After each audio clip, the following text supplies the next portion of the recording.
con el micrófono y la grabación de las voces. Entonces cosas como bolsas de papel o...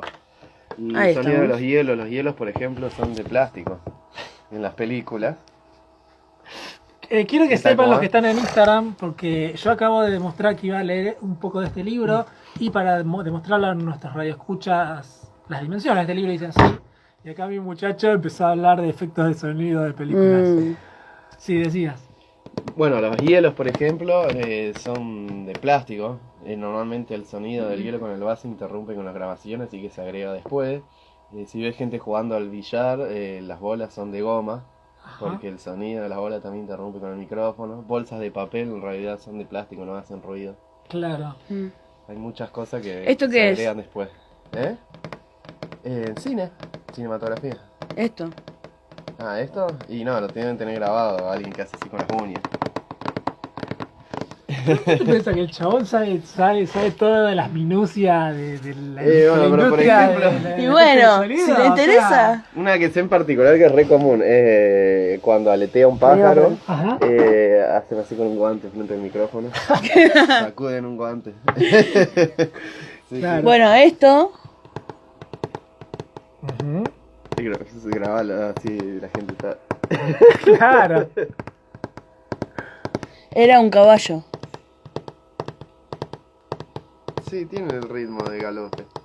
Bueno, vamos a empezar. Puede ser.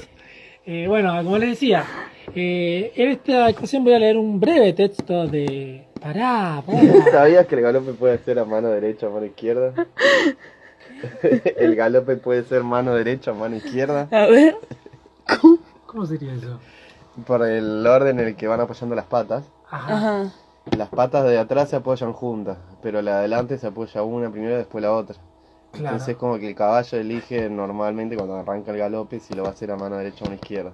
Y el tipo de galope que está haciendo depende de la facilidad que van a tener después para tomar una curva o no. Claro. Mm. Ah, o sea que los jokers lo que hacen es... Jockeys. Jockeys. Jokers son son las películas de cosas. No. Bueno, vamos a entender. Bueno, Sí, como sí, les sí. decía, voy a hablar de un texto breve, no, obviamente no voy a leer esto entero, Sí, porque a los arlequines les gusta mucho. de Friedrich Nietzsche, que Fritz. Federico para los amigos, de un texto que se llama Así habló Zaratustra, cuyo subtítulo es Un libro para todos y para nadie. Este fue para Nietzsche el libro más importante de su carrera, por decirlo así. Pausa. ¿Él ya estaba loco cuando escribió ese No, libro? obviamente no. Este libro es genial. Pero él escribió un par de libros importantes ya estando medio loco. No, lo que escribió, bueno, no sé, viste que esas cosas son graduales. Pero Este libro fue el que lo puso loco. Ah. No fue la sífilis. Este fue uno de los primeros libros que escribió, que es como la obra maestra de Nietzsche por... Más allá de su contenido filosófico, que es muy rico por el valor literario. Nietzsche inaugura una forma de hacer filosofía que va más allá del método escolástico, del método racionalista o del método fríamente expositivo y racional, sino que lo mezcla un poco con poesía, con literatura, con ficción. ¿Por qué? Porque fundamentalmente la filosofía de Nietzsche es una filosofía como en este libro de Gredos, están unidos hacia los Zaratustra y más allá del bien y del mal. Lo que establece más allá del bien y del mal es que la filosofía no trata ya no trata más de la verdad, o sea, de lo que es cierto, de lo que es verdadero, de lo que es objetivo, sino que trata más bien de lo que podríamos llamar un vitalismo, es decir, de aquello que fortalece la vida. En ese sentido, no importa la verdad, y de hecho, ni siquiera existe una verdad. No es que decimos, esta es la verdad y no importa y la negamos. No hay verdades. Es una posición metafísica muy importante. No hay verdades. No existe la posibilidad de conocer nada cierto. Esa sería más o menos la idea epistemológica fundamental. Entonces, siempre sobre las verdades lo que hay son interpretaciones de esos hechos.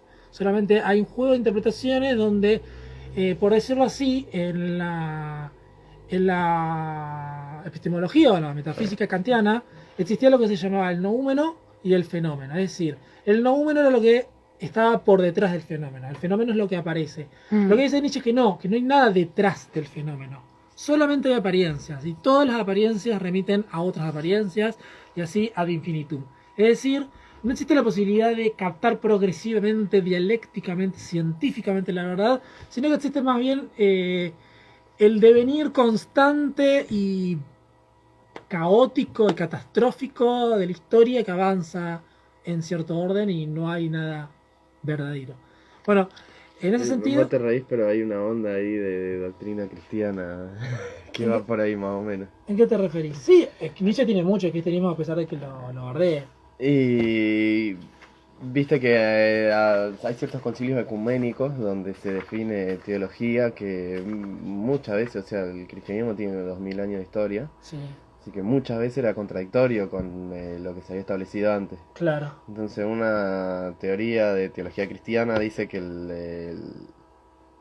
los designios de la iglesia son los correctos para ese momento particular donde se hacen. O sea, no es que se Claro. contradice uno con otro. Claro. En ese momento particular era correcto eso, y después por influencia divina, al cambiar el tiempo, se hace correcta otra doctrina.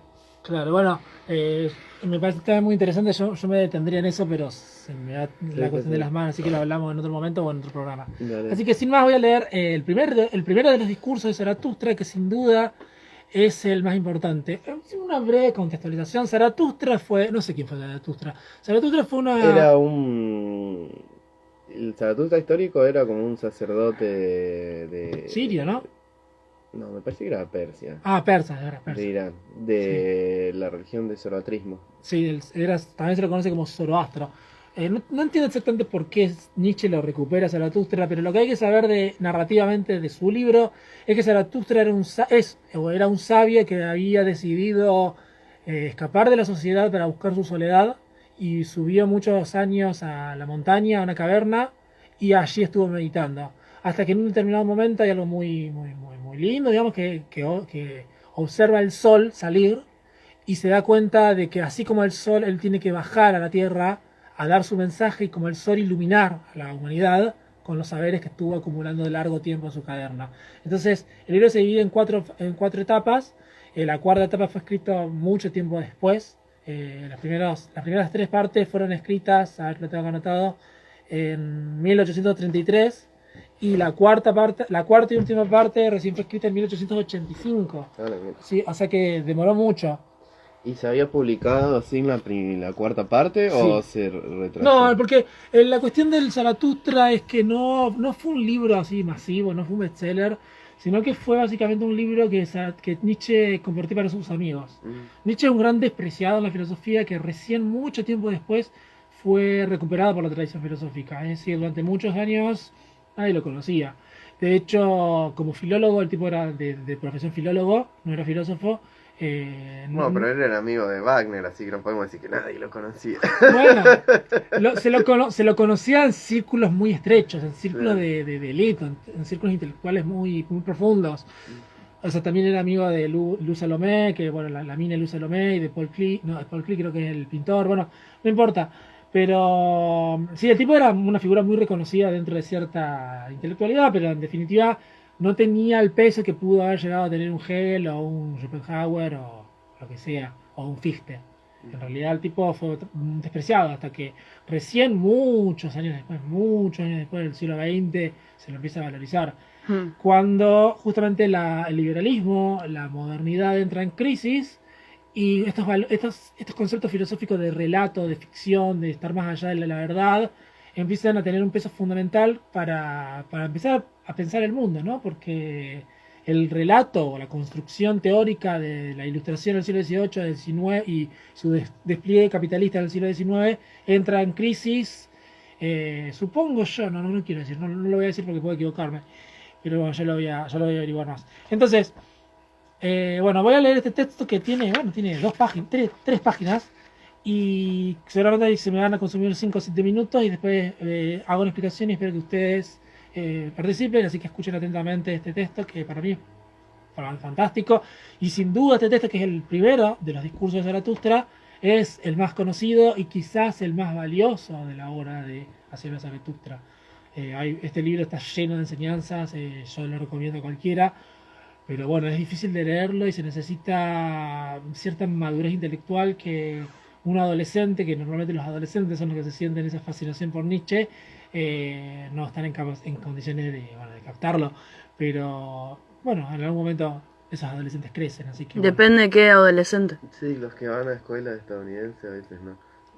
claro. Bueno, entonces, el texto se llama De las tres transformaciones y dice, está en español por supuesto, porque este libro es de España, pero bueno, dice, os menciono tres transformaciones del espíritu. Cómo el espíritu se transforma en camello, y el camello en león, y por último, el león en niño. Para el espíritu en que mora la veneración, para el espíritu fuerte y resistente, hay muchas cargas pesadas. Su fortaleza demanda lo difícil y pesado. ¿Qué es pesado? Así pregunta el espíritu de la pesadez, y se arrodilla como el camello, y quiere que lo carguen bien. Pesado es que se haya alargado a llover. Sí, menos mal que estamos adentro, ¿no? Ah, Bueno, no me interrumpo. por bueno. favor. Bueno. Yo no te interrumpí, te interrumpió la lluvia, el Bueno. clima. ¿Qué es lo más pesado para vosotros, héroes? Así pregunta el espíritu de la pesadez, para que yo lo cargue sobre mí y me alegre de mi fortaleza. ¿Acaso no es humillarse para hacer daño a su propia arrogancia? ¿Hacer brillar su estulticia para burlarse de la propia sabiduría? ¿O acaso es apartarnos de nuestra causa cuando ésta celebra su victoria? ¿Subir altas montañas para tentar al tentador? ¿O acaso es alimentarse de las bellotas y de la hierba del conocimiento y padecer hambre anímica por amor a la verdad? ¿O acaso es estar enfermo y mandar a paseo a los consoladores y hacer amistad con sordos que nunca oyen lo que quieres? ¿O acaso es meterse en agua sucia cuando es el agua de la verdad y no apartar de sí las frías ranas y los calientes sapos? ¿O acaso es amar a quienes nos desprecian y ofrecer la mano al fantasma cuando nos quiere asustar? Con estas cosas, las más pesadas de todas, carga el espíritu de la pesadez. Semejante al camello que se interna presuroso en el desierto, así se interna él en su propio desierto. Pero en el más solitario de los desiertos se produce la segunda transformación. El espíritu se convierte aquí en león, quiere apresar la libertad y ser soberano en su propio desierto. Busca aquí a su último señor, quiere convertirse en su enemigo y en el de su último dios. Quiere luchar con el gran dragón para obtener la victoria. ¿Quién es el gran dragón? A quien el espíritu ya no quiere llamar señor ni dios. Tú debes, así se llama el gran dragón. Mas el espíritu del león dice, yo quiero. Tú debes, le cierra el paso, brillando como el oro. Es un animal escamoso, y en cada una de sus escamas reluce áurea el tú debes. Valores milenarios brillan en esas escamas, y el más poderoso de todos los dragones habla así: todos los valores de las cosas relucen en mí. Todos los valores ya han sido creados, y yo soy todos los valores creados. En verdad no debe haber más ningún yo quiero. Así habló el dragón. Hermanos míos, ¿para qué se necesita el león en el espíritu? ¿No basta el animal de carga que renuncia y es obediente?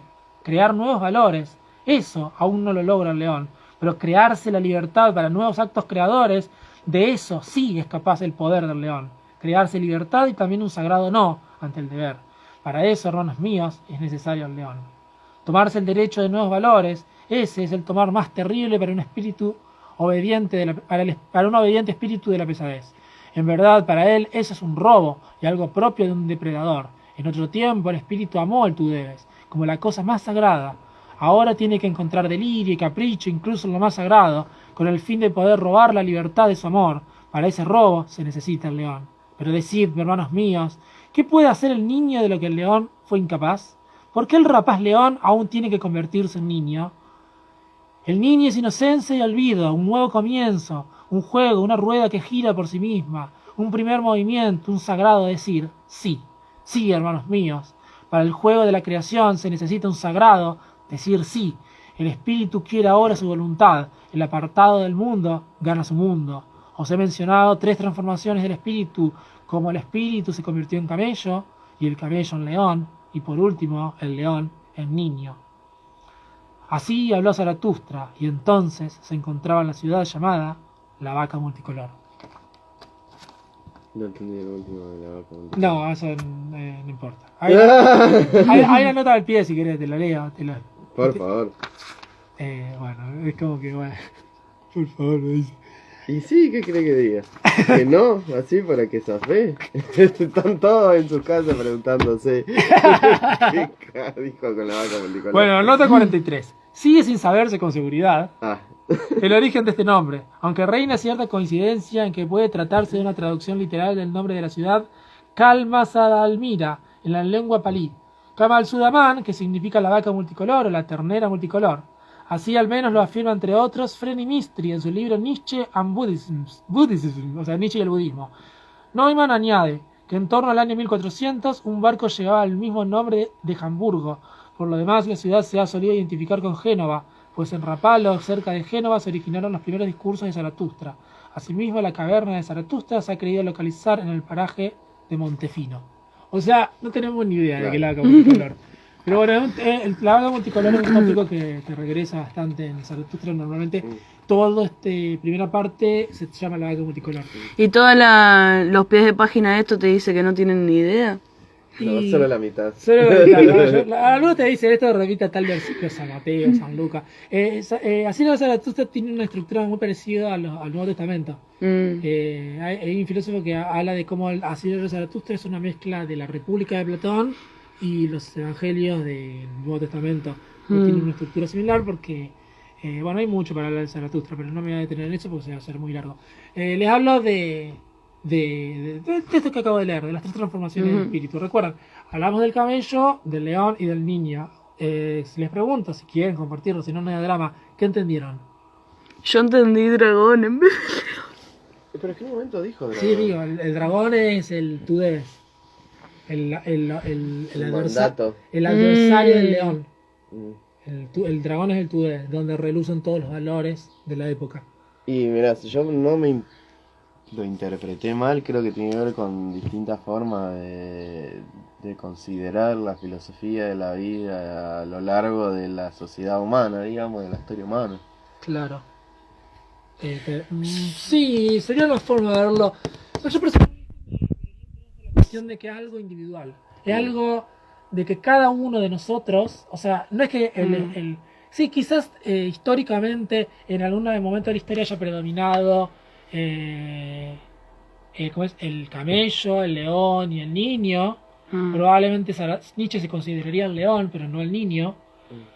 Como que hay esa visión progresista de la historia donde todo va en una dirección de mayor progreso y perfección en el futuro. Pero yo lo había tomado más como algo propio. Claro, como algo individual. Sí, yo lo tomo Sí, también, pero sería todas esas partes conforman un mismo ser o algo así. Claro. Eso, Sí, así sí. lo había tomado. Yo lo veo de esa manera. Son transformaciones del espíritu, y con el espíritu yo me inclinaría más bien por una cuestión del espíritu individual. Y para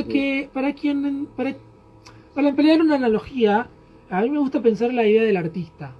Como que estos son los procesos del espíritu del artista. Y Nietzsche creo que fundamentalmente está pensando en los procesos por los que atraviesa un creador. Para la filosofía de Nietzsche es fundamental la creación de qué, de valores. El filósofo no es alguien que descubre la verdad, sino es alguien que crea la verdad, crea valores, el filósofo es un legislador, es alguien que dice, de aquí en adelante el bien va a ser esto, y todos ustedes van a pensar que el bien es esto, y se van a regir por mi mandato, por lo que mi poder de voluntad dice que es lo verdadero, lo bueno y lo bello, porque mi potencia creativa y artística dice, esto es lo bueno. Si Estados Unidos dice que la libertad, la democracia y qué sé yo, son los valores supremos, bueno, el mundo tiene que creer que la Estatua de la Libertad y el American Way of Life es el valor supremo del mundo, ¿entendés? Es como que los creadores de valores hacen eso, legislan, crean, no descubren, crean, inventan, ponen. No, entonces, esto es una visión del espíritu individual que quizás está esta visión como progresiva, ¿no? De primero el camello, después el león, finalmente el niño. Pero también una forma de verlo es como que en nuestra vida coexisten estas tres etapas referidas a distintos procesos de nuestra vida. Es como que en todo acto creativo están estas tres etapas. Y yo lo veo de la siguiente manera. Normalmente existe cierta pretensión o cierta, ¿cómo es que decían los luteranos? No, no los luteranos, presunción. Cuando Lutero y los luteranos desarrollan la reforma luterana, la reforma protestante, los católicos hablan de presunción. Como que dicen que vivimos 15 siglos con cristianismo y ustedes se piensan que de un día para otro van a empezar a establecer cuáles son las verdades de la religión. No, muchachos. Eso es presunción. De la misma manera, conocer a Dios, que es algo totalmente inefable y complejo, es presunción. En ese sentido, alguien diría que crear sin instrucción también es presunción. O sea, que yo quiera crear mis valores y mi interpretación del mundo sin formarme debidamente en las tradiciones, en los saberes, en las disciplinas del mundo, es lo que incluso yo le diría, es presunción. Hay una frase que a mí me encanta que es: quien todo lo ignora, todo lo inventa. Entonces lo que manifiesta el espíritu del camello es cómo alguien que quiere colocarse en el terreno del aprendizaje dice: bueno, ¿qué debo aprender? Debo ir a la escuela, debo ir a las academias, debo asimilar todos los textos que existen allá afuera, debo leer, debo estudiar, si soy filósofo, si soy pintor, debo imitar las obras de los grandes pintores, dominar el arte, dominar la técnica. Si soy poeta, debo copiar las grandes obras de la poesía. Si soy músico, debo tocar como se tocó en el siglo XVIII, XIX, XX. Si soy cineasta, debo conocer todas las técnicas del cine, de la historia del cine. Entonces, básicamente, el espíritu del camello es el espíritu que dice: bueno, yo no sé crear, yo debo aprender, vengo con la sed de que quiero aprender de quienes saben, agacho la cabeza, me inclino y empiezo a cargarme de obligaciones. Me cargo de los saberes de la época, me cargo de las disciplinas. Eso es el espíritu del camello. Que en términos morales se remite a, bueno, el espíritu del camello, el espíritu que no conoce su propia verdad moral y dice: ¿qué debo hacer para ser moralmente justo? ¿Qué debo hacer para que el Estado no me castigue? Bueno, entonces tengo que ir a catequesis, o tengo que ir a no sé qué hacen en el templo los judíos, o tengo que aprender ciertos valores que están establecidos en la sociedad. Eso es lo que hace el espíritu del camello. Dice, yo tengo que aprender de lo que está establecido. Y en otro lugar Nietzsche dice que el hombre bueno es el último hombre. ¿Por qué? Porque es el hombre que domina todos los valores de su época, pero es incapaz de ir más allá de ellos y crear algo nuevo. Porque toda creación de algo nuevo es necesariamente herético y contradictorio con lo que ya está establecido. Crear algo nuevo siempre va a ser algo parricida. Parricida significa matar al padre. En ese sentido, las viejas generaciones de ancianos, de adultos, siempre van a mirar con malos ojos la actividad vital y creativa de los niños, de los adolescentes. Justamente te iba a decir eso. Por eso es que se dice tanto, antes era mejor. Sí, puede ser. Pero bueno, eso podremos detenernos en otro momento, pero bueno, quiero terminar con la idea. Por eso sería la visión del camello, la visión de quien no sabe, quiere saber, agacha la cabeza y se carga de cosas, se carga de valores, se carga de disciplinas, se carga de conocimientos, se carga de experiencias totalmente trilladas por la sociedad, etc. Pero en un determinado momento, en un rincón del desierto, dice el camello, de tanto cargar cosas, llega un momento en que se transforma su espíritu, algo en él cambia. Y acá se podría establecer cierta dialéctica, como que de un polo se va al otro polo. ¿Y qué es lo que cambia? Aparece el león. Llega un momento en el espíritu de toda alma creadora que dice: bueno, se terminó, me parece que no me estás enfocando. Se terminó, dice el león. Perdón. Se terminó, dice el león. De ahora en adelante yo me rebelo frente a toda autoridad. Yo digo: estos valores que yo antes amaba, tú debes, este dragón en el cual relucen todos los valores de la época, yo voy a decirles no. Le voy a decir un santo, un sagrado no. Me voy a oponer a lo establecido. Voy a decir: por esto ya no soy yo. Yo creía que me estaba buscando a mí mismo, pero cuando yo me quiero buscar a mí mismo me doy cuenta de que esto que estuve cargando no soy yo. Entonces Picasso, cuando empieza a pintar montones de cuadros a los 14 años de una belleza increíble, dice: bueno, esto no soy yo. Entonces empieza a experimentar cosas nuevas, empieza a variar de paradigma, a variar de métodos.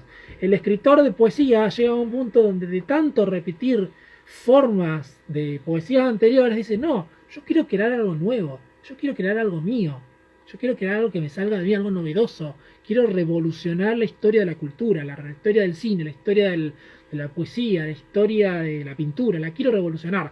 Pero bueno, lo que dice Nietzsche es que aún no se ha llegado a esa etapa.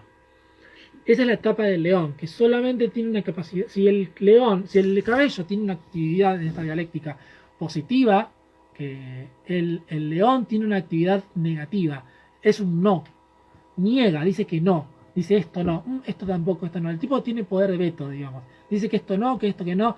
Y es un poder rebelde, débil, por supuesto, como todo poder nuevo, que se opone a lo establecido.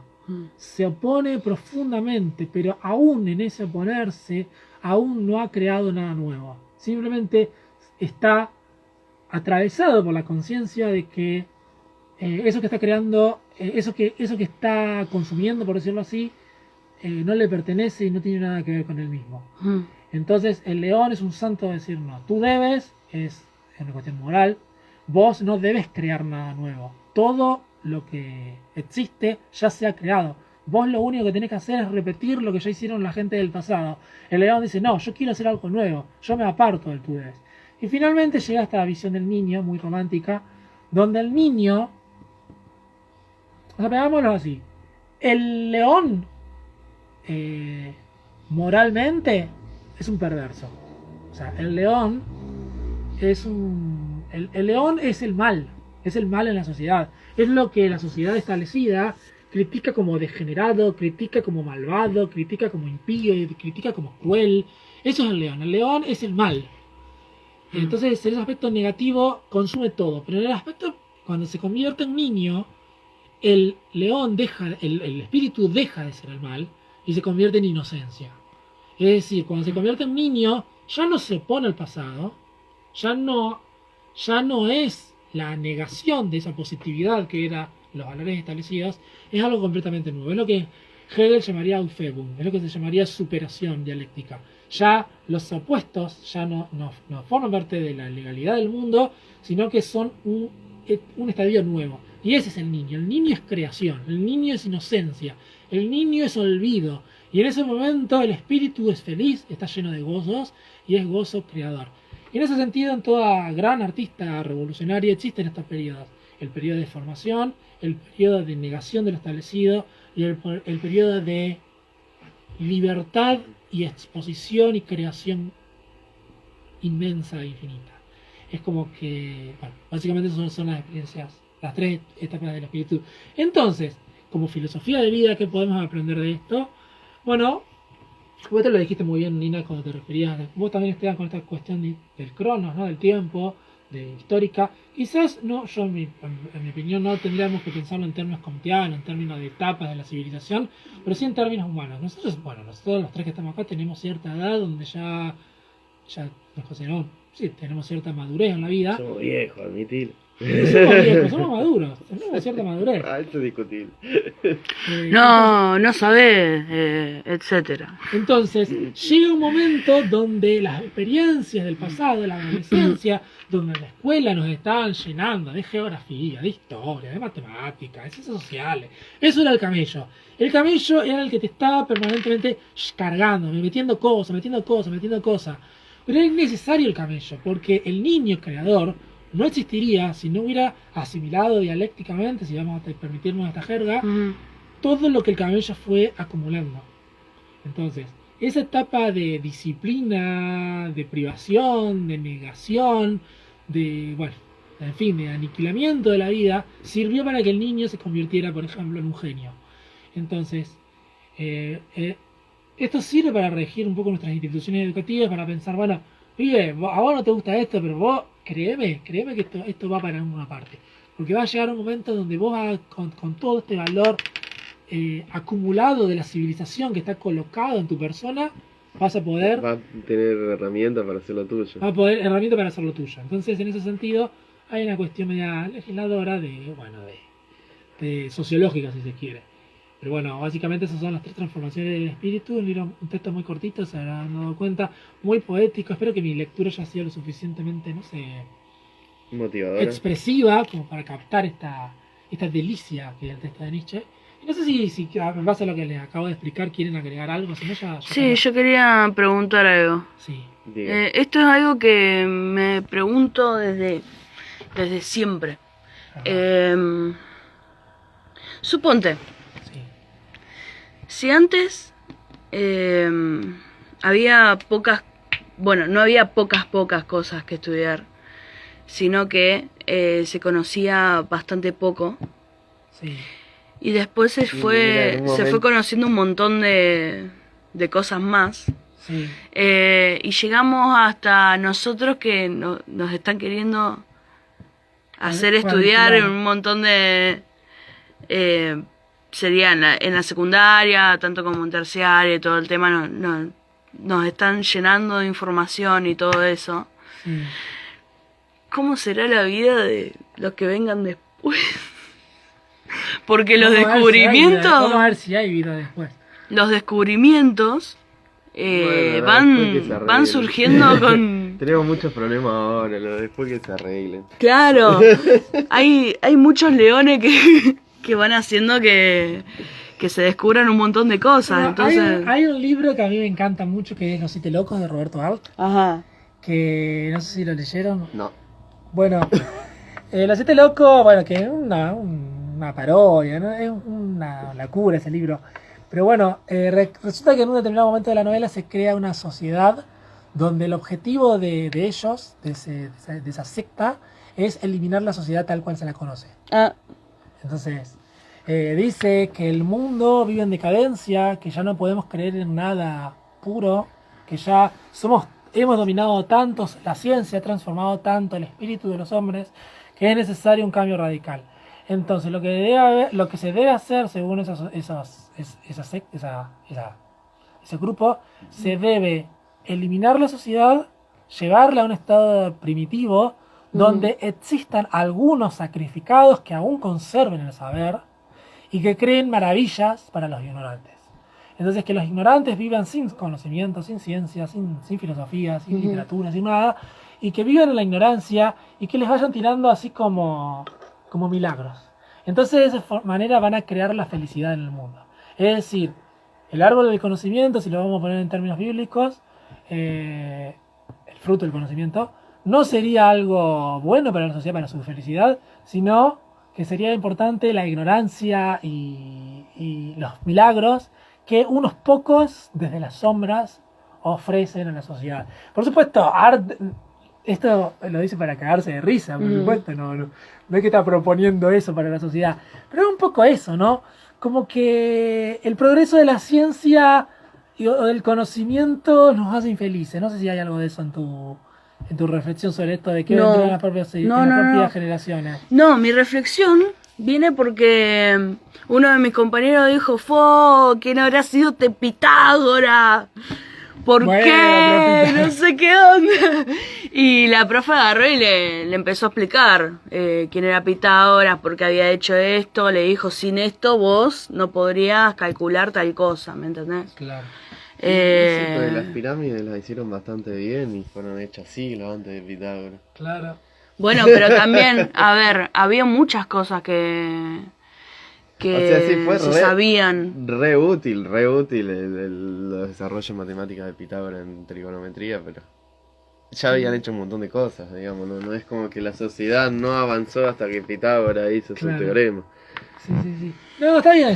Pero igualmente no está de más y está bueno porque, o sea, te sirve eso como para entender ciertas cosas. Sí. Porque Bueno. si no es como traer así una Bueno. pirámide, dejarla ahí y listo. Hay como, en ese sentido también hay otras reflexiones que se pueden hacer sobre la fragmentación de la experiencia. Ujú. Es decir, en otras épocas, esa es la que vos estás hablando, quizás que yo siglo XVII, el sabio, que obviamente por la escolarización eran muy pocos, básicamente la población era campesina y analfabeta, Ujú. pero bueno, el sabio era capaz de podía reunir, entre comillas, todo el conocimiento oculto de su época, simplemente leyendo los libros importantes. Eso evidentemente con el desarrollo de la ilustración, de la revolución francesa e inglesa, del capitalismo, eso fue modificando. Pero ahora estamos frente a lo que podemos llamar la fragmentación de la experiencia. Como que ya no podemos reunir en una unidad totalizante, en una unidad totalizadora, todos los conjuntos de las experiencias del mundo, sino que vivimos fragmentariamente. ¿Sí? ¿Sí? O sea, qué sé yo, en este momento yo no sé cómo funciona este micrófono, pero una parte del funcionamiento del micrófono, fragmentariamente, yo sé cómo funciona. Yo sé que si yo hablo por acá, allá me van a escuchar. Pero Si es que el micrófono está bien. Sí, por supuesto. Ojalá que sí. Esperemos Estaban que sí. hablando solas una hora. Claro, esperemos que sí. Ya no ha pasado. Sí. Y en ese sentido, en la actualidad, no puede hablarse de nadie que reúna en sí todos los conocimientos de su época.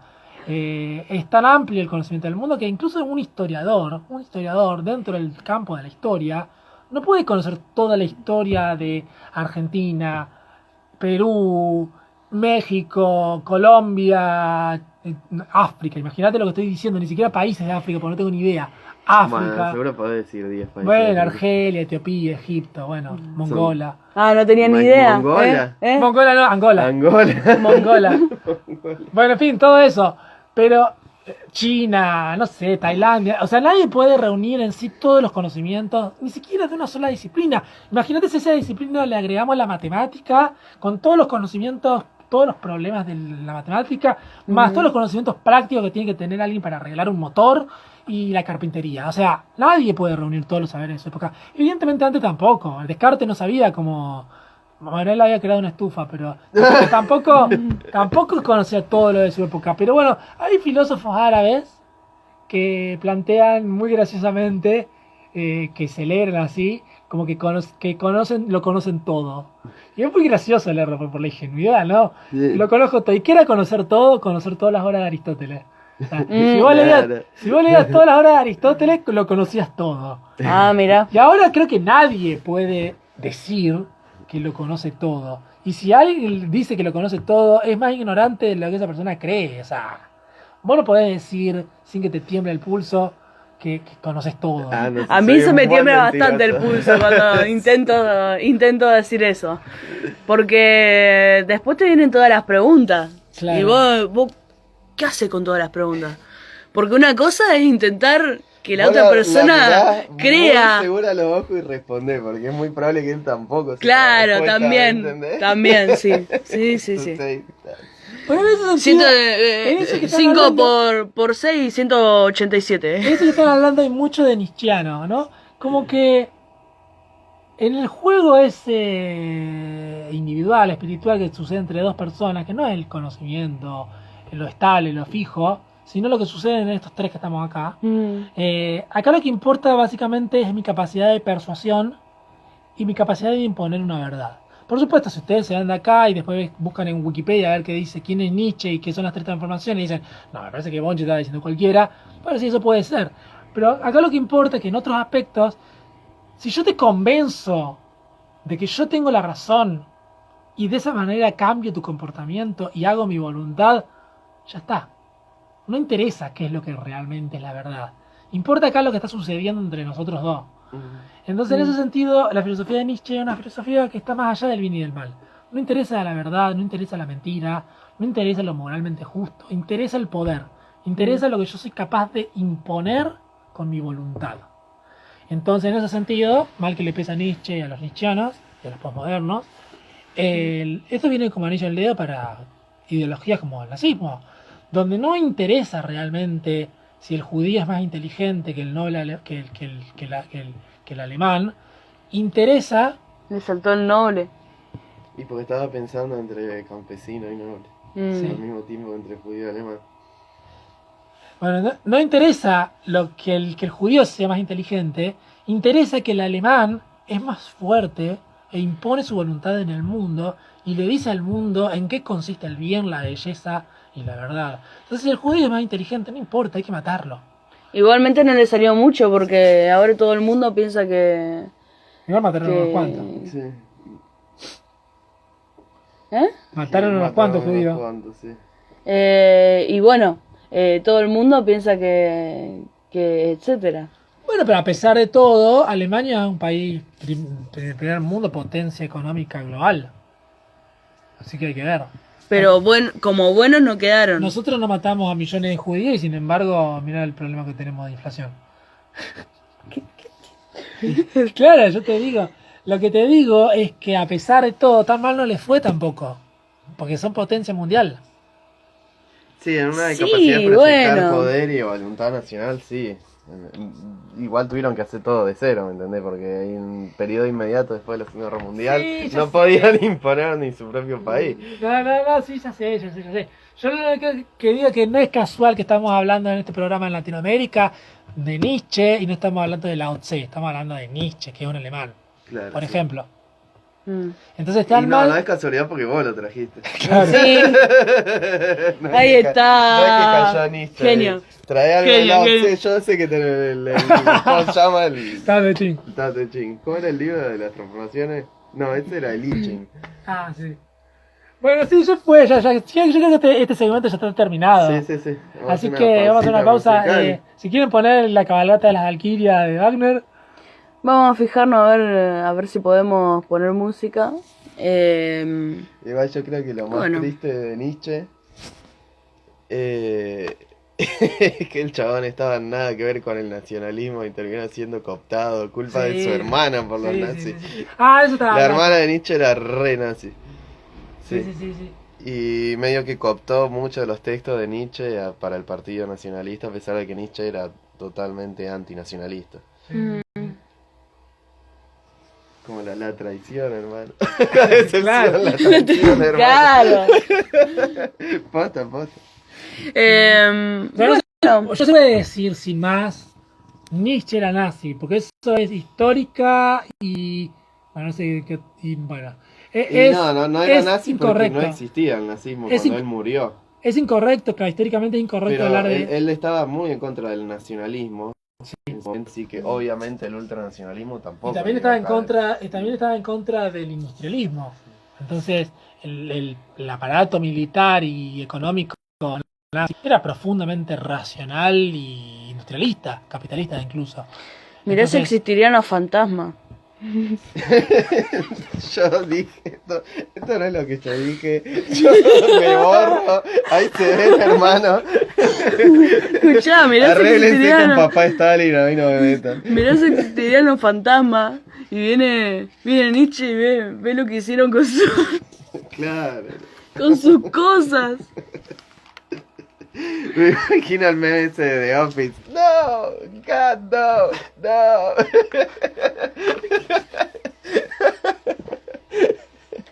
Bueno, pausa musical. otra música, la cabalgata de las Valquirias, por favor, dejad que. Pasano, pasano.